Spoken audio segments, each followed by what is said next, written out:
Κροκόδιλος στην Τούμπα. Και μάντεψε πού βγήκε το όνομα.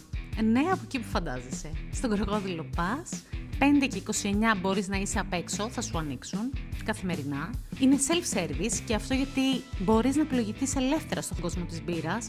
Έχει 3 ψυγεία με μπουκάλια μπύρας από όλο τον πλανήτη. Μπορείς να φανταστείς, είναι κυριολεκτικά η επιστήμη της μπύρας μέσα σε ένα υπέροχο χώρο.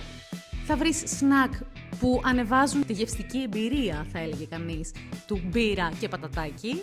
Θα βρεις hot dog αν πεινάσεις. Αλλά δεν είναι αυτό. Ό,τι είναι ο Κροκόδιλος είναι το κρου. Δηλαδή βρίσκεις Στέλιο, Τέο, Στέφανο ή Θανάση.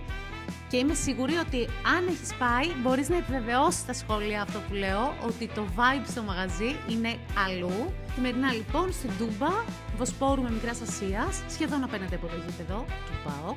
Τώρα να πω ότι έχουν και δικιά τους μπύρα, θα το πω, για να καταλάβεις ότι μιλάμε για pros. Δηλαδή υπάρχει η μπύρα Ghosting, υπάρχει οι 2 χρόνια επιτυχίες, εύχομαι να γίνει και 3 χρόνια επιτυχίες και παιδιά να τα κατοστήσετε. Την αγάπη μου και τα φιλιά μου, ραντεβού στον Κροκόδιλο.